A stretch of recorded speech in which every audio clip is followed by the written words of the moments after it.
And we are live. I'm the Lunatic Libertarian, Justin Alumnus. I'm here with Dr. Phillip Fletcher, the man, the myth, the legend. How you doing tonight?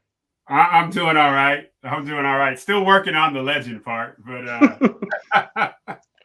good to be here, Justin. Good to be here. Good to be here. So, Dr. Fletcher, why don't you let the listeners and everybody know who you are, how you reached your journey to your ideology, and how you met the Libertarian Party? Oh man, Philip Fletcher, son of Philip Lee and Georgette Fletcher, born in Louisville, Kentucky. Grew up in Southern California. Met my wife Nicole. We've been married 25 years this December. We have 3 adult children, Nicholas, Najee, and Nichelle, 23, 21, and 20 years old. Great young people, love them very much. They're all out of the house. So me and Nicole are empty nesters. My wife is training to be a midwife. Yeah, empty nesting. That's something. It's a whole different life now.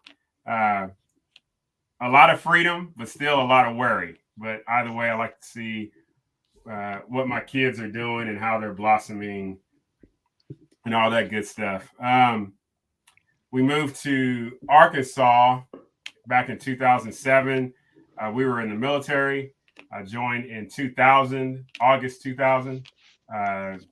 Went to boot camp in Fort Sill, AIT at Fort Lee. So I was enlisted.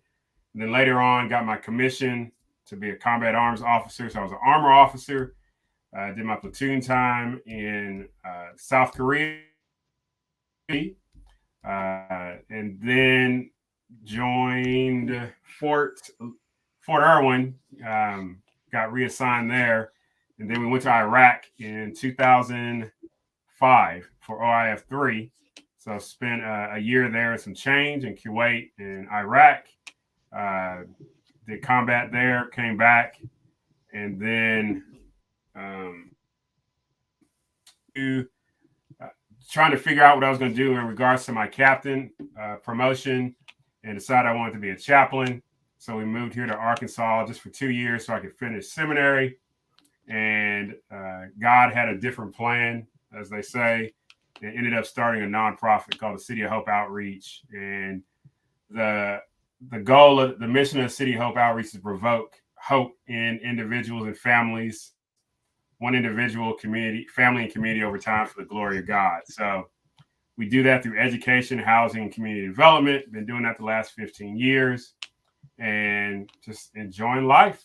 And as far as the Libertarian Party, so way back, I really didn't care about politics. I started to pay attention actually when I was in the Army, because right before we deployed was the Bush-Kerry election. And, I was paying attention to that because, Bush had already, taken us into the war. Was Kerry going to bring us out? What was that whole thing? Obviously, Bush won second term. But either way, I started paying attention more to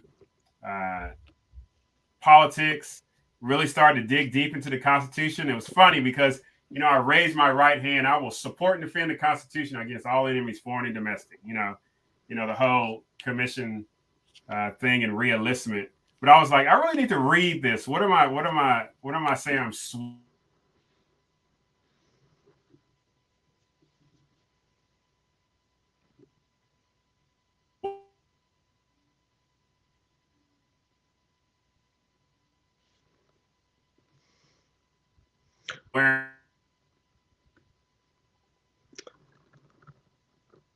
We're losing you, Doc.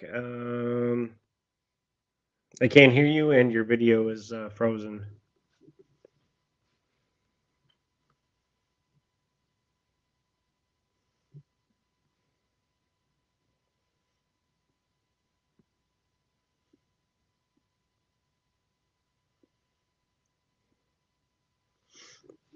Dr. Fletcher is frozen on us. Well, we are having technical difficulties, and we're going to see if Dr. Fletcher can come back. But yeah, he was speaking about how he was on a different path, and went through his his education with becoming a chaplain, and you know, he went into something that the computer gods did not like too much.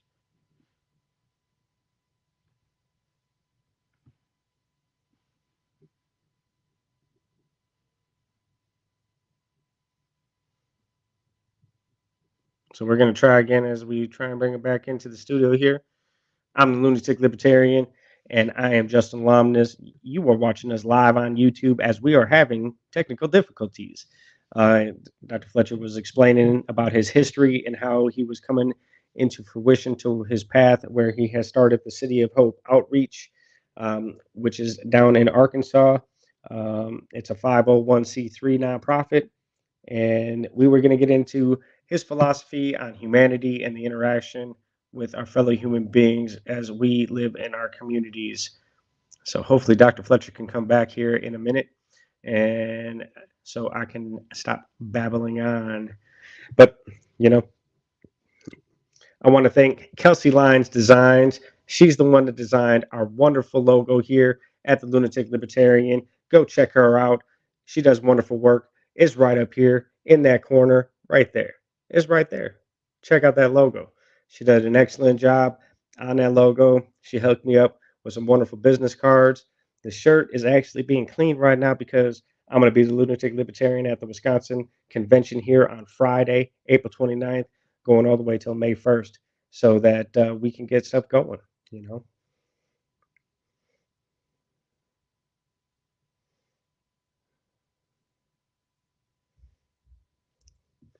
The Q card, the card has the QRC code on the back, takes you right to this channel so you can watch us live and having technical difficulties as we have lost Dr. Phillip Fletcher because the computer gods are against us tonight for some reason.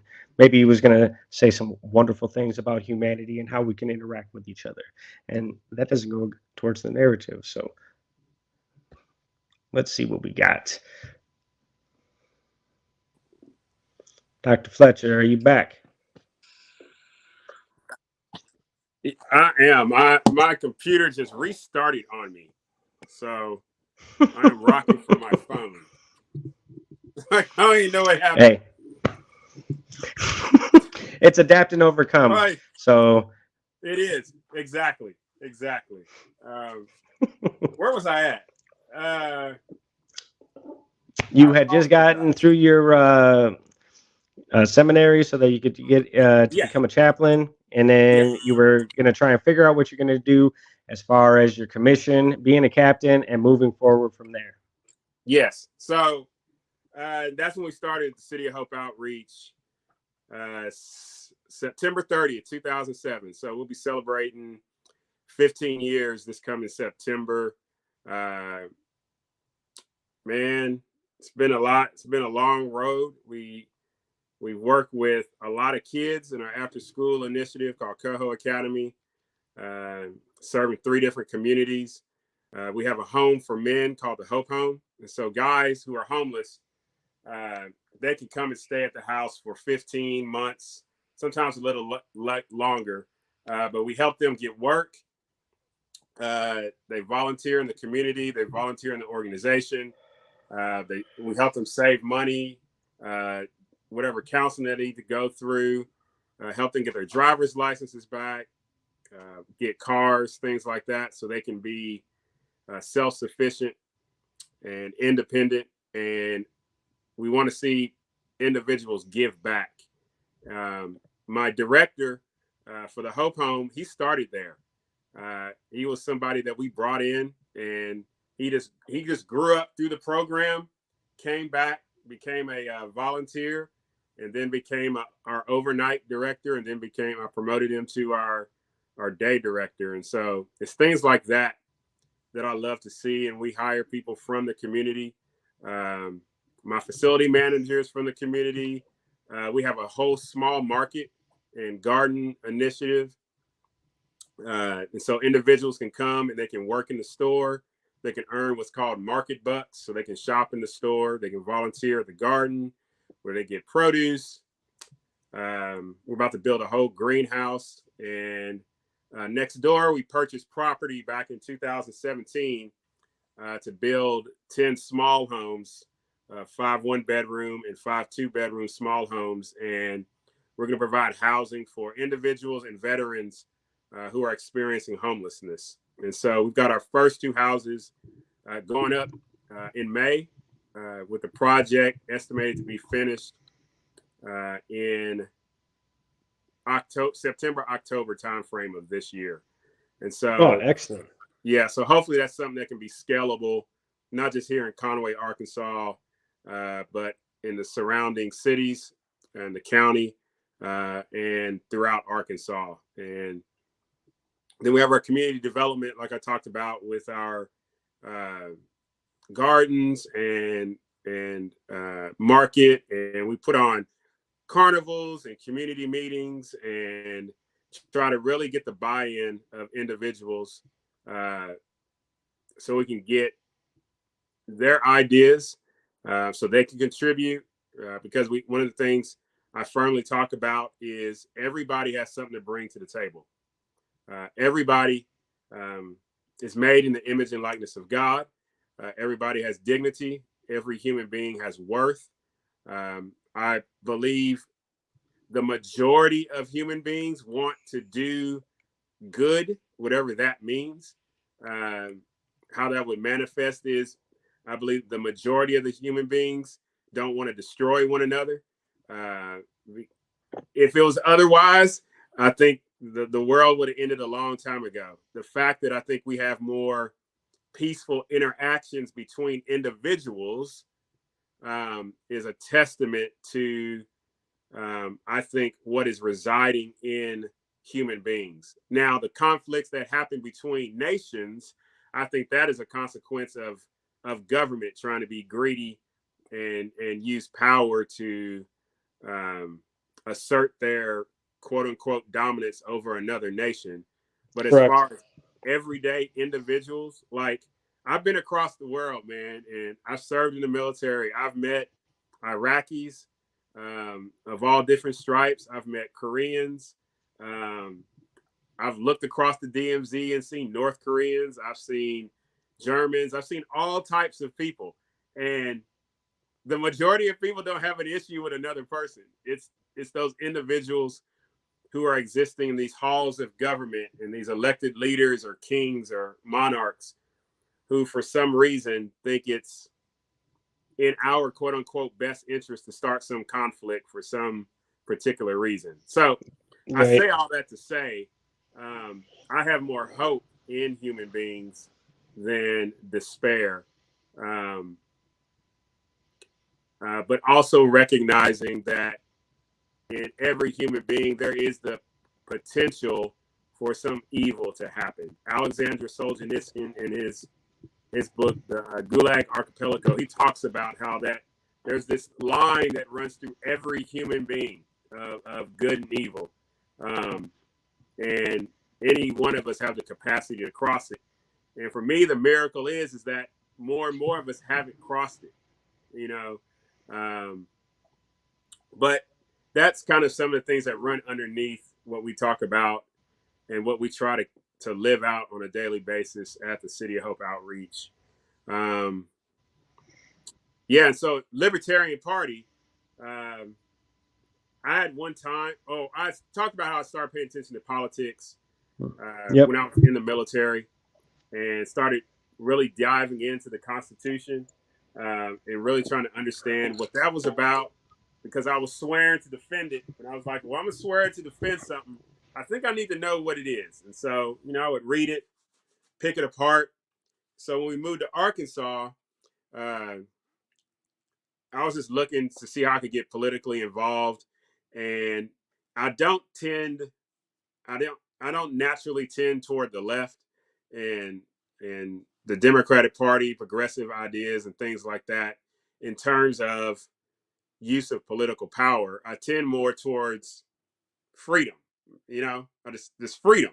Like, so the language that's being used now, you would obviously not agree with, and the way that it's being manipulative, I think, of trying to get an initiative passed that's really not beneficial for human beings as an overall whole.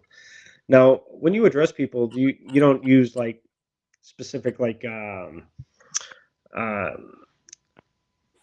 pronouns or anything like that that's disrespectful or anything. I would say that you address people as they like to be addressed, but bring in the human factor that there is a nuance that we are all here to survive with one another, to where we don't have to worry about um, things that people don't want to actually participate in.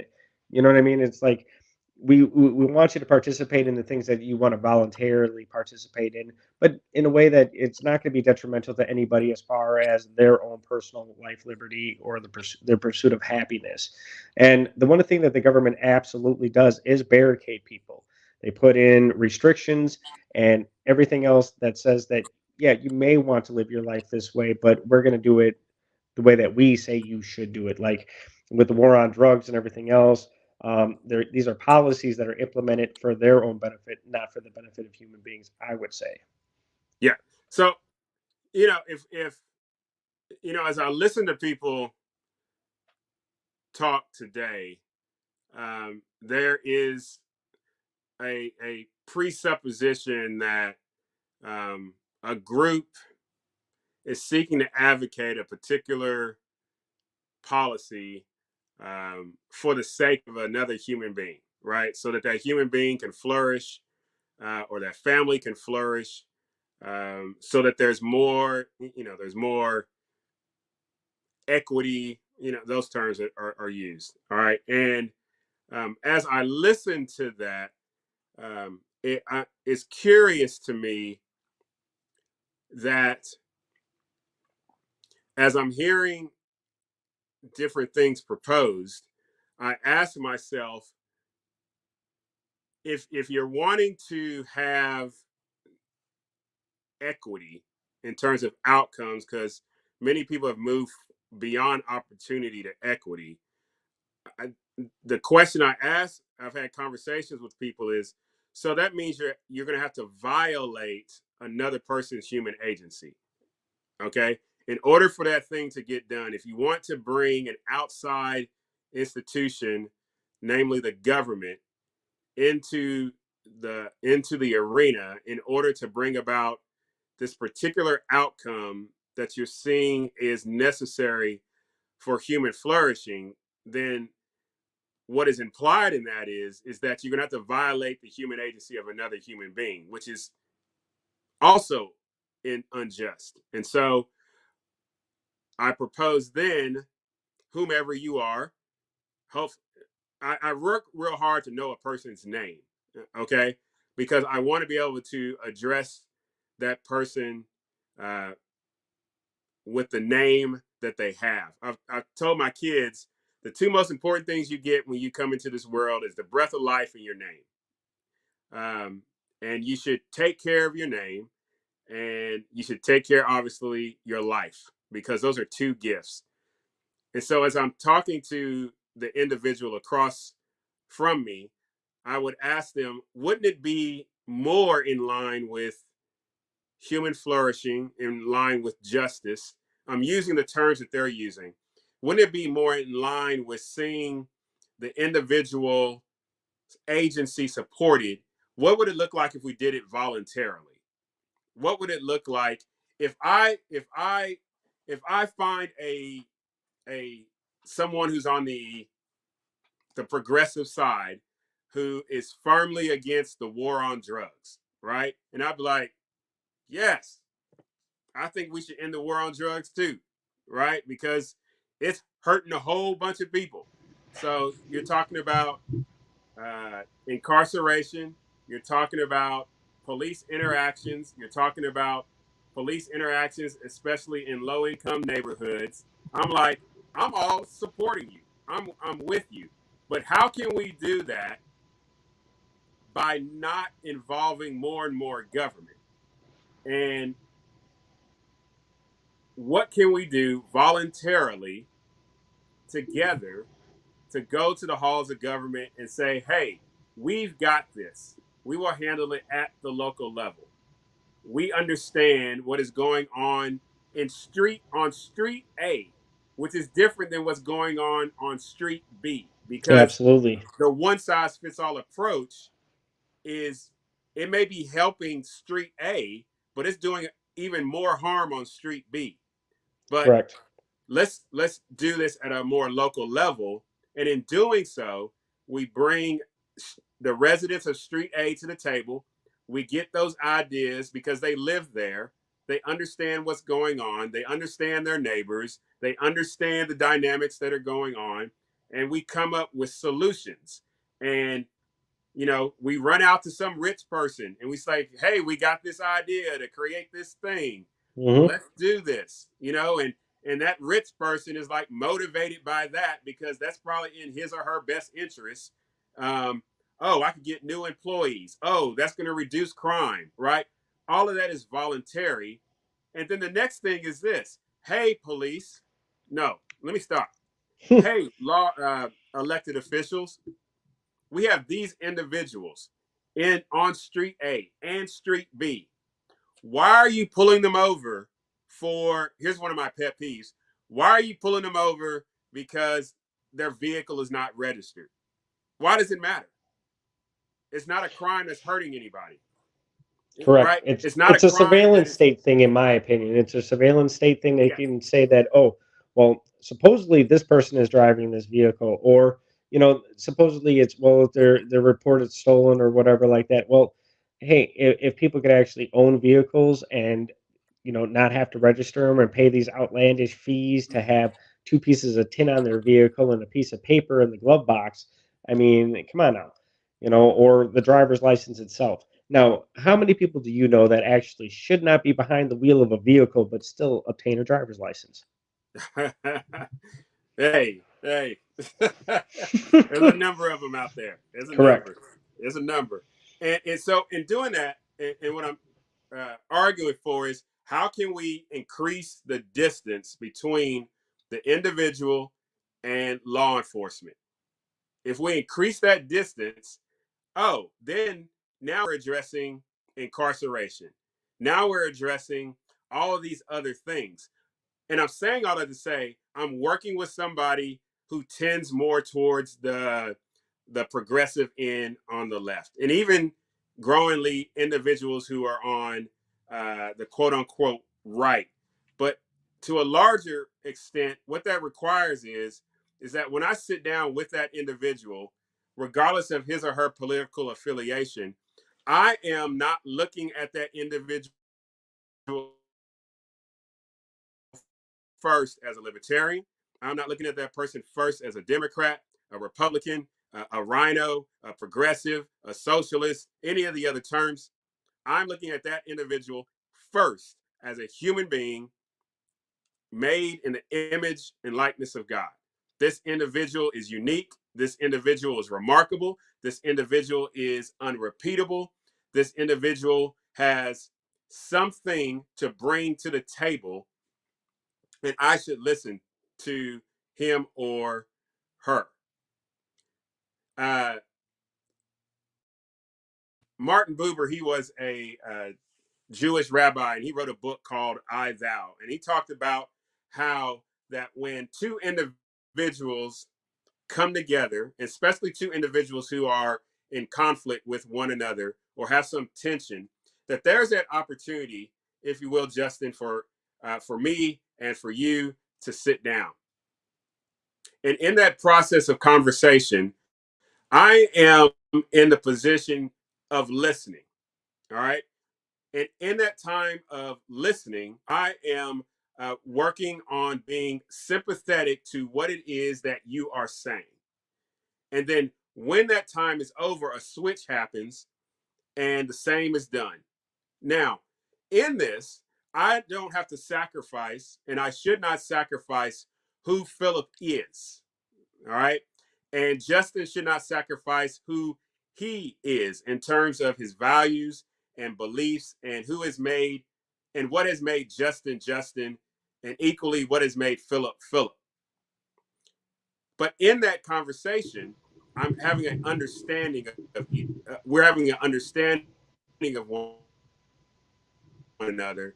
And Martin Buber makes the argument that when this understanding happens without the sacrifice of the self, then there's a transcendent moment that happens. And, he's coming from a religious perspective, and he's saying in that moment is the presence of God that is happening.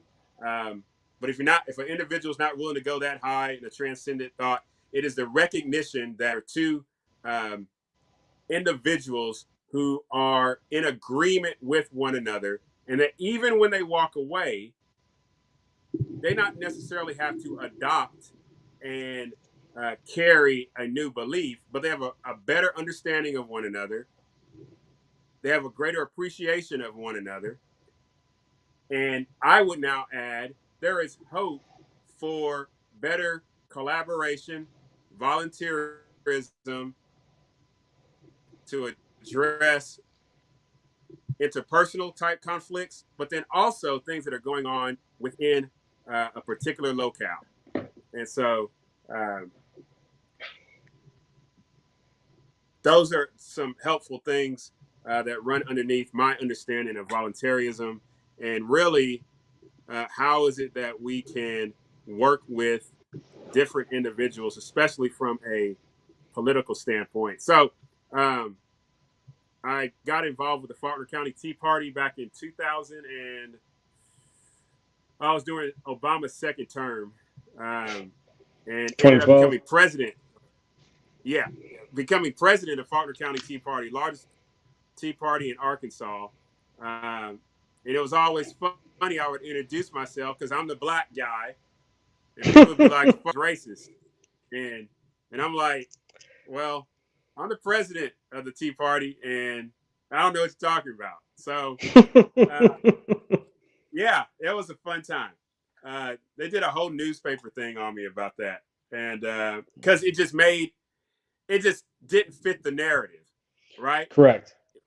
It didn't fit the narrative. One, it didn't fit the narrative of some people because the Tea Party is racist, and it didn't fit the narrative of some other people because, well, you're black. Aren't you supposed to vote Democrat? Correct. No, I'm an independent thinker. I like to Well, and you think bring for up a lot of myself. people's assumptions on what they're supposed to think because it's like a pre-programmed thought, right? It's something that somebody's supposed to say, oh, well, here's a black man, so they must be Democrat, or, they must think a certain way just because of the color of their skin. And it's just ridiculous when it comes to when you're talking about politics. I've talked to a number of people that are Republicans or on the right or however it's classified now, but there's a lot of people that shoot right down the middle on a lot of there'll be on the right hand side of the spectrum on some issues, they'll be on the left hand spectrum on other issues, and I think when we talk about human beings and taking the next step, having the next breath, when we're talking about our survival, I think we live in a society now that has become accustomed to overabundance, to not having to work as hard, to enjoy what it is to be a human being as far as working for your next step, your next breath. It's not Yeah, handed to you so you can appreciate it even more, because when you grow up in strife or anything like that and you don't have an abundance, you're always looking for that next level of yeah, getting, maybe it's even your next meal. yeah, yeah, yeah. I think the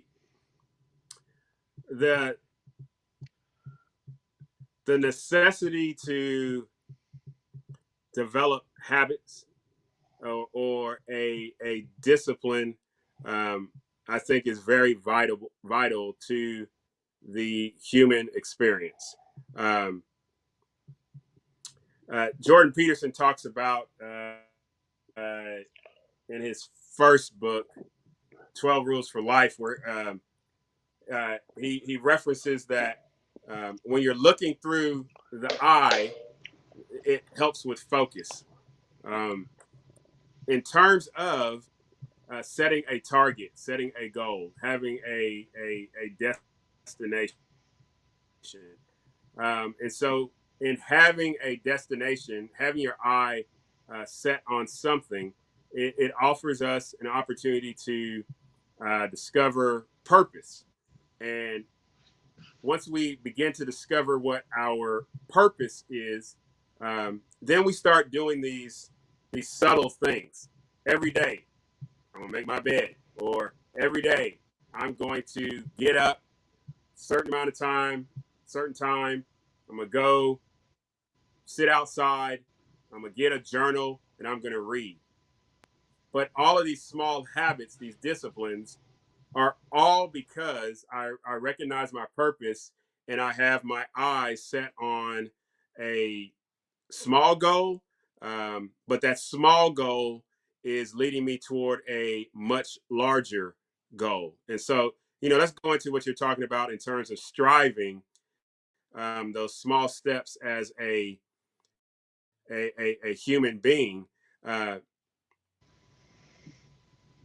because when a human being has his or her eyes set on something, um, they begin to recognize, oh, it helps answers those huge fundamental questions. Who am I? Why am I here? What is my purpose? Okay. And if And you people said it have too, discipline. discovered You their got to have purpose, discipline. yeah, Yeah. the discipline, those habits, and you're doing those things over and over again. And then you recognize, this is what I'm doing well. And then, but you also recognize, dang, this is where I'm falling on my face, right? And I need to work on that. But also, who is it that I can bring in my sphere that's going to help me cultivate new habits, new disciplines, so that I can reach that goal that my eye is set on? So I ask people when I talk, there is those things that make you happy, and there's those things that are for your good. All right. Correct. And So learning through ice cream failure makes is a me very happy. good thing. Yes. Yes. So ice cream makes me happy. It sure does. I love it. All right. But too much ice cream could be a significant negative impact on my physical health, my psychological health, emotional health. All right. So I have to discipline myself to have that particular thing in moderation. But what is for my good? I know that I have some weaknesses. I know Justin. Justin is someone who could compliment me, who I could sit with on a periodic basis, and I could sit with Justin and I let Justin know, this is my goal. This is where I have strong discipline. These are the habits that I'm doing, and I'm knocking out the park. But Justin, let me tell you, on these things, 1, 2, and 3, I'm struggling. I don't know what to do. I can't make any headway. But I've watched you, and you are somebody that could come alongside and guide me for this particular amount of time.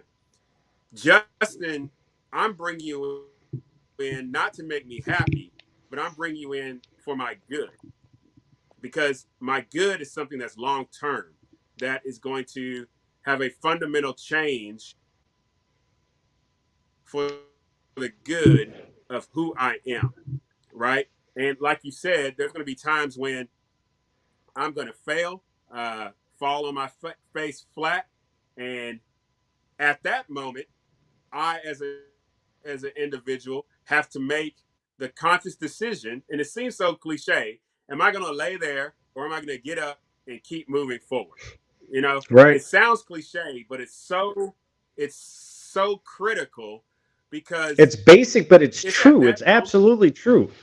Yeah, it is. It is. And it's at that moment, Justin, where you either paint yourself as the victim, or you can paint yourself as someone who learns from that and is going to continue to move forward. But then when you reach that particular small goal, you can look back at that particular failure and you can be like, you know what?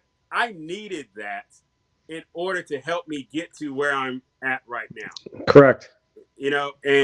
And that's why it's for my good, is because in my example, you would be the one that said, hey, you know what, Phillip? Yeah, you screwed the pooch on that one.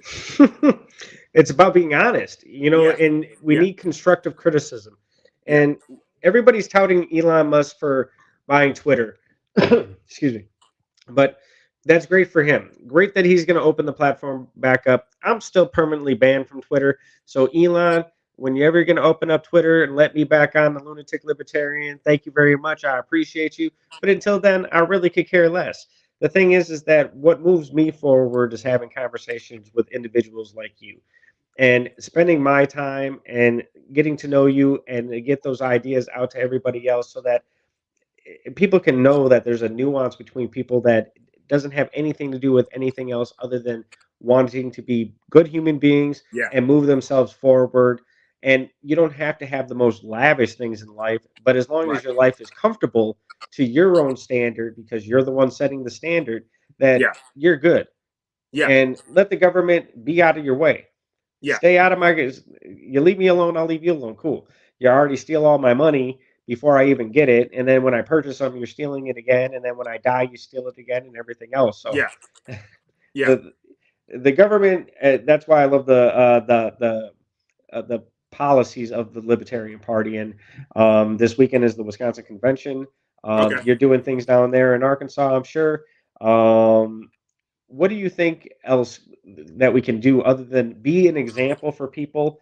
Because I love listening to like David Goggins, Jocko Willnick, other Yeah, motivational speakers that say yeah, that get up off the couch, go do something, stop waiting for somebody else to take care of your business. It's your business. yeah. I mean, that's Justin. That's where I sit. Like, and so this is where. So let me have an in-house criticism about libertarianism. Um, so we, and I said, and I talked about this at our state convention in Arkansas, um, to some people, and I think I said it to the whole convention. We we do well preaching the message. Like sometimes it reminds me of being in seminary or church.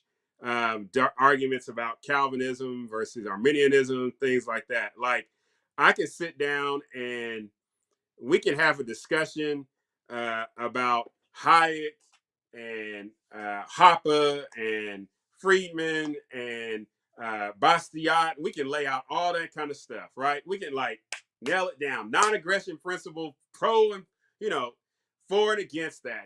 Understanding that. Blah blah blah blah blah blah blah. Right? And I'm like, okay, okay, but how is this going to touch somebody? Because the Democrats are doing their thing. So they argue for more government to make things happen. All right. The Republicans are doing their thing. They're arguing for more government to make things happen. My question is this: if we're libertarians and we're talking about less government, then and we're talking about voluntarism for the most part and freedom of association and freedom of interaction, we need to actually show people what does that actually look like. I can sit in a church all day and hear the preacher talk about love your neighbor, love your neighbor. That's coming even from a religious text. It's theoretical. You can talk to me about the Good Samaritan all day. It's still theoretical. It's Correct. what does it actually look like in the 21st century in the particular area in which I live. And if there's anything that gets me like, oh, with my libertarian brothers and sisters, I'm like, we need more actual things that people can touch and they can feel it and they can be like, oh, so this is what libertarianism is. Because it's not enough to simply make an argument and create cute little memes Right. and and all that kind of stuff, because the people that I see on a daily basis, they don't care about that. They ain't caring about no memes. They're not caring about Hoppe or Hayek or Friedman or anything like that. They're like, yeah, rent's getting a little high. Yeah. Food is getting a little high. Do Oh, you, so go Do ahead. you think that if we were to, what I usually tell people is said, okay, well, if libertarians can get in the office and get rid of the barricades that are implementing on your life, so whether it's licensing, whether it's being an entrepreneur, whether it's getting, whether you have problem with taxes or anything like that, or just normal bureaucracy bullshit. And I'm just going to call it that because that's what it Yeah. is. Um, that is impeding your life, then I don't think it should be necessary. Now, if we're talking about skill sets, or we can say that the Department of Education has lost the skill sets on our children decades ago. I Yeah. mean, we can see the examples that we have now, Yeah. and the fact that people right now need to have tangible skill sets to take care of themselves Hmm. without any kind of assistance, so that, oh well, if I want to raise a garden in my house, I have some pots. I can do tomatoes. I can do a couple other small berries and stuff like that. What techniques do I need? What supplies do I need? Yeah. People are so enamored with getting entertainment versus getting knowledge. Everybody Hmm. has $1,000 device in their hand, whether they're paying for it monthly or they purchased it outright. It really doesn't matter, because Right. you can go get You're a still phone. paying. You paid for it, or you paying on it. Yeah. Correct. Hmm. So you have that, and it gives you access so that you can have infinite amount of information that can teach you anything you want. Like, I pay $10 a month for Scribe, and I have documents, I have books, I have everything Yeah. that I really could ever want to read in a lifetime right at the fingertips. And I use it for work a lot, for wiring diagrams and stuff like that. So Okay. I mean, for $10 a month, I have an infinite amount of information that actually helps me in my life. And, I can implement it. If I want to read Thomas Paine or anything else like that, it's right there. Yeah. If I want to read the Tao of Jeet Kune Do by Bruce Lee, I can probably read that. Hmm. There's an infinite amount of information out there, but people are enamored with entertainment and quick entertainment. And, with the constant scrolling on their phones, looking at social media, and, oh, how special am I? How many friends or likes do I have? Versus, you know, how can I take care of my vehicle, or how can I take care of my home, or what makes me a better father to raise my children so that I can give them more information, so that when they grow up, they have the information that they need to survive, if there is no government to protect them, or anything like that. So, or to protect their inalienable human rights, which they don't do. They usually take that all away from you. Yeah. And I think you bring up entertainment, and it causes me to ask. So an is you've got an individual who is um, struggling with addressing particular needs, or is lacking the knowledge necessary to cultivate the skills to meet that particular need. But then you also said, like, you could probably make an argument the majority of people in America have a cell phone, you know, and how is that cell phone being used? Because that cell phone, what we've got, and if it's got an internet, Safari or Google, whatever an individual would use, has access to all of this information. You can go on YouTube and say, how to do this, right? Like you talked about the garden, how to build a garden box, right? Correct. And it would lay somebody on that YouTube has laid out from A to Z what you need to do, right? But instead of putting in the search bar how to build a garden box, it is latest music video, or latest girl or guy dropping it like it's hot, something that is essentially a distraction from the actual things that he or she needs to address, you know? And it's not to discount that there's a place for entertainment. I'm not saying that, there's times to laugh and all of those things. But if entertainment is becoming a sedative, a drug, if you will, I'm gonna invoke Huxley's Soma, Brave New World, to have the individual ignore or to escape the actual problems. Um, we are in a very difficult situation, and even more so now, where arguments are being made for things like UBI and things like that, to where we need to have the government increase disbursements to individuals so that child care can be taken care of.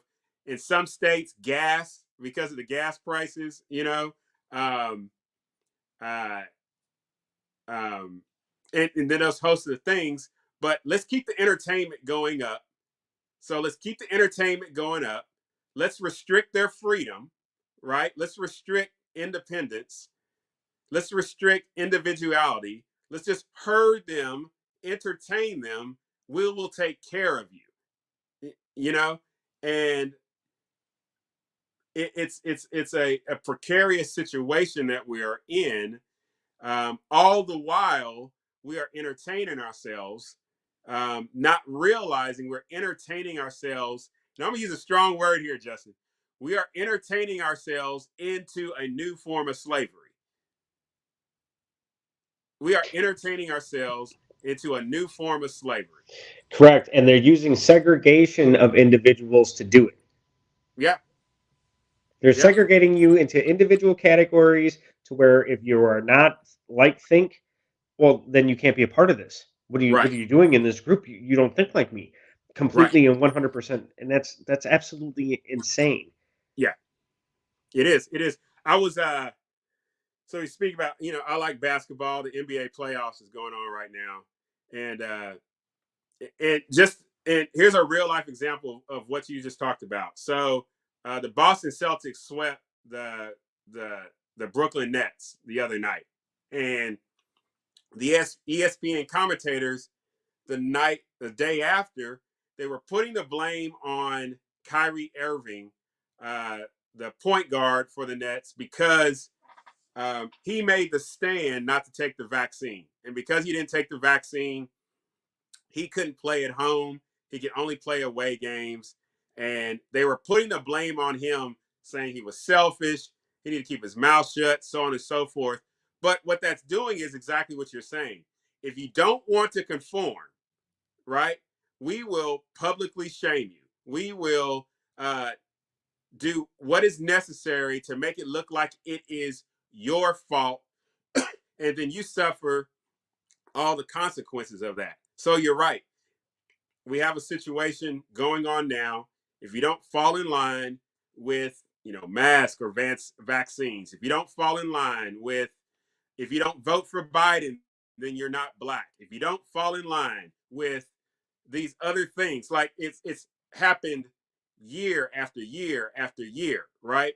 Then we're just going to push you to the side, and then you're going to suffer from it. And yeah, it's like you said, a segregation that is happening, and it's a segregation based off of not conforming to the group. A segregation based off of, if you're not going to think like we think, act like we act, give allegiance to whom we're supposed to give allegiance to, then we're going to do everything within our power to dehumanize you, essentially depersonalize or dehumanize you and objectify you, so that you will be nothing more than something to be stepped on to get to what we are perceiving to be the appropriate vision of the world.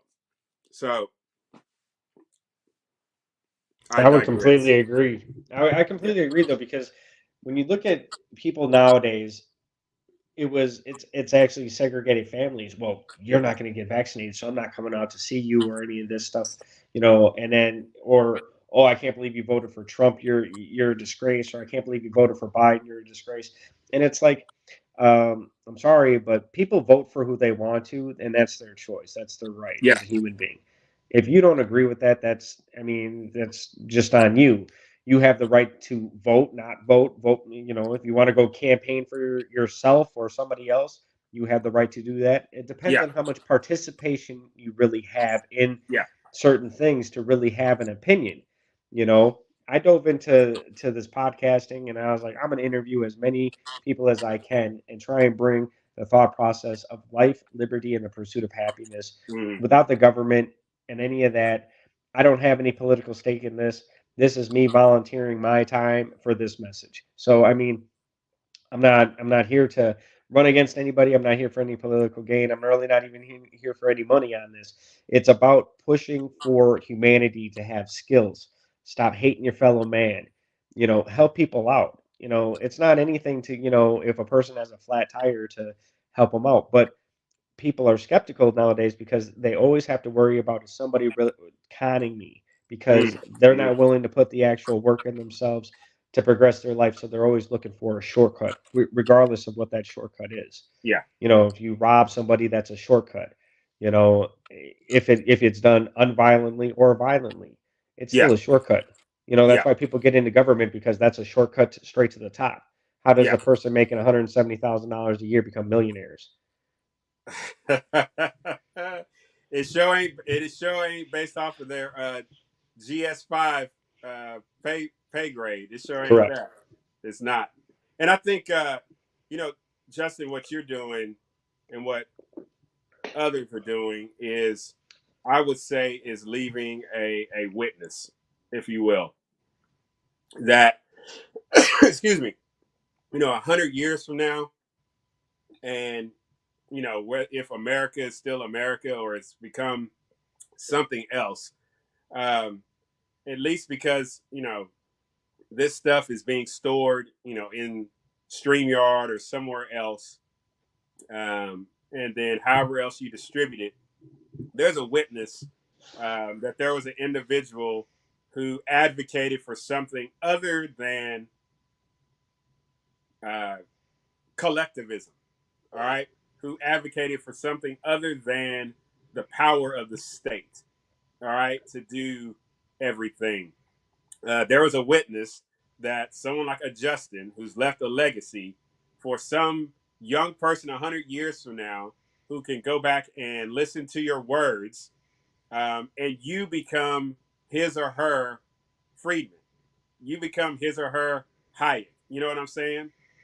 You become for them what Friedman, Hayek, Basquiat, and all those are for us today. You continue on being a witness to freedom and to uh, life, liberty, and the pursuit of happiness, like you said. And I think uh, more individuals need to have the courage. I got to plug my phone here. Need to have the courage to speak up and to leave that witness and leave it in such a way. And I'm bringing this back around again to what we've been talking about. The overarching topic is bring it up in such a way that freedom and liberty is consistent in supporting the flourishing of human beings. Coercion Correct. does not. Slavery does not.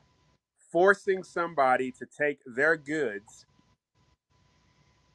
to support something that they um, are against in conscience, or they would not support on their own accord, those things are not in keeping with life, liberty, and the pursuit of happiness.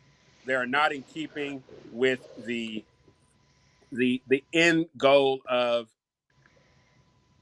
humanizing the individual.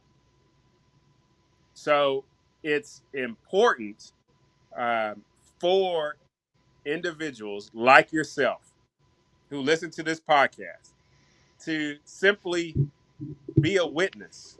Be a witness on YouTube, be a witness in podcasts, be a witness if they're a writer, but most importantly, be a witness in your home. If you will, catechize your family on what it means to be a free human being, what it means to flourish as a human being, what it means to think for yourself, what it means to swim against the tide, what it means to associate freely with individuals, what it means to enter into an agreement with the individual absent some nosy third party, like I like to call this government. Um, it, we need to have those witnesses so that 100 years from now, if if we lose this battle, quote unquote, then there's some remnant that's out there that's like, hey, y'all know what? Y'all remember Lunatic Libertarian? Yeah, I got that one podcast and they're holding on. It's just that one podcast and they're holding on to it, right? And those words help stir a moment to where individuals stand up and say, hey, you know what? This group mentality, this group think, it's not for us.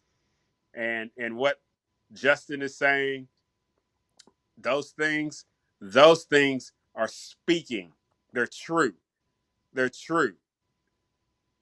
They're true that I should be able to move from point A to point B. Justin, like, think about it, man.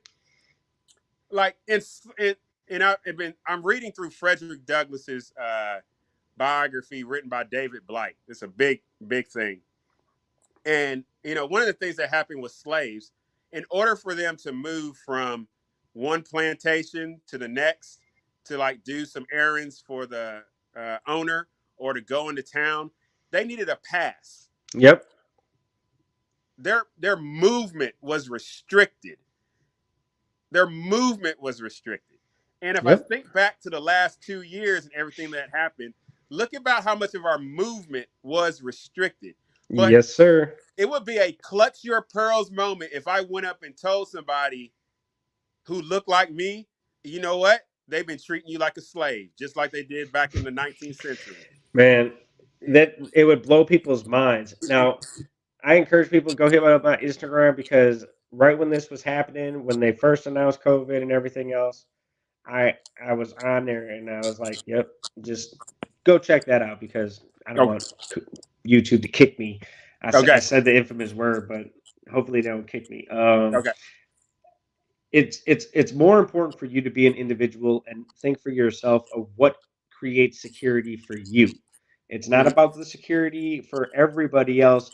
You take care of yourself first, and then you can take care of others. Obviously, you are a prime example of that. You've taken care of yourself. You've raised 3 children that are now out of the household. You are taking care of other human beings and still trying to expand that project and to make sure that you can touch as many human beings as possible. Because, excuse me, once one person reaches and touches the next shoulder, it connects that person to the next person and the next person and the next person. And then once you build that chain of individuals, I mean, that link will always be there. It will always be there. You can always think back to somebody that saved your life. Literally. Literally. So, we got to leave a legacy. We got to leave a witness for those that are coming behind us. Really, those who are not even born yet. That there's like, oh, there is such a thing as freedom. I was in a coffee shop the other day, and people are going to make this choice, right, of wearing masks or not, right? That's your choice. Do what you're going to do, right? But they were young enough to where I asked myself, man, do they know anything other? Do they not know that they have a choice?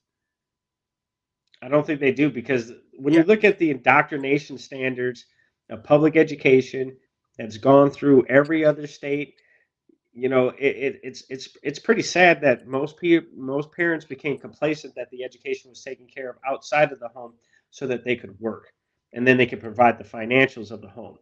And see, when you separate those two, it really is not the same. When you have people at home that are giving the children the skill sets by example, I think children should follow their parents to work. I don't think it should be a demographic where the child is separated from the parent for 8 hours out of the day. I don't think that's prosperous for anybody. Yeah. So the child and the example that they're getting is going to be huge. And so now when that generation becomes the quote unquote responsible generation in terms of industry and politics and everything else, for them, it's going to be like, y'all just got to do what we tell you to do. Because that's what I learned. That's how Correct. I grew up. I didn't hear about that I had a choice.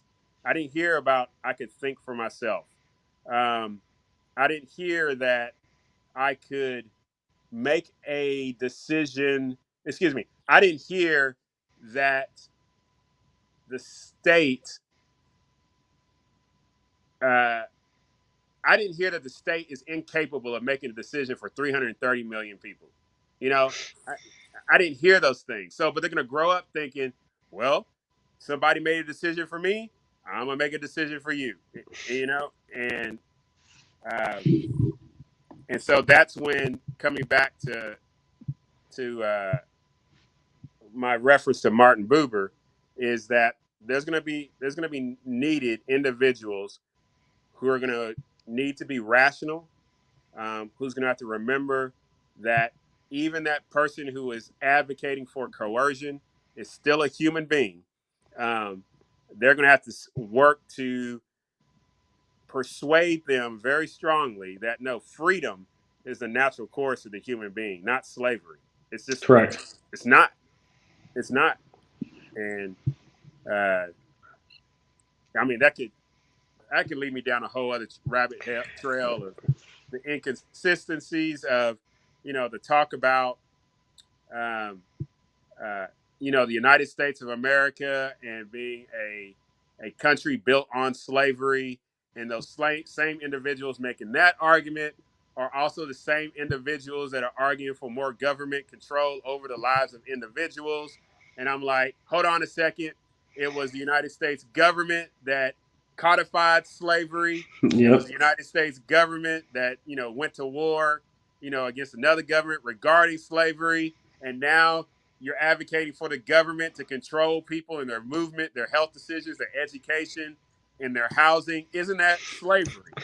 Yeah, and people just don't real. There's a complete disconnect Yes, that sir. people don't see. It's just not there anymore. Mhm. We're running on our hour limit usually Okay. on YouTube. Um, Doctor, I love the conversation. I'm sorry that we lost you there for a minute, Yeah, I but apologize. Yeah. it's not a deal. We got to do it again. Let everybody know where they can find you. I have had your YouTube channel rolling across the bottom. I love your message on there. Um, let people know where they can find you. I have the the City of Hope website up, Yep. coho58.org. Go check them out. I've had your bio page up too. Yeah, just let the people know where they can find you, and Yeah. hopefully you can get a lot of volunteers for your projects. And I know fiat currency sucks, but hopefully they're pushing the funding behind you as well, sir. Yeah, I appreciate that, Justin. Thank you for having me on. Thank you for those that listen, either live or are going to hear the recording. You can connect with me on my website, phillipfletcher.org. That's Philip with two L's. Right now, hey, go get you a t-shirt. I'm being generous. I'm giving them away for $2. You just put the code in Arrow 2022. You get a T-shirt for $2.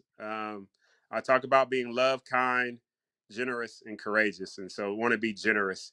Thank you for putting up the nonprofit coho58.org. Check us out on what we're doing here in Conway, Arkansas. Also, you can follow me on YouTube. Just look up Phillip Fletcher, Phillip D. Fletcher. You'll see the Humanity Matters logo. Also, you can find my podcast, Humanity Matters, on wherever you get your podcast content. Yeah, but I appreciate the time, Justin, and being able to talk and all that great stuff. It's been awesome. Thank you very much, sir. I am Justin Lomness, the Lunatic Libertarian. My guest, Dr. Phillip Fletcher. Go check everything out, what he's doing. Get involved. Get out there. Get those skill sets. Learn what your government's doing to you. Get involved. Go vote. And vote for people that have the principles over policy. I'm the Lunatic Libertarian. That's Dr. Phillip Fletcher. And we are out. Peace.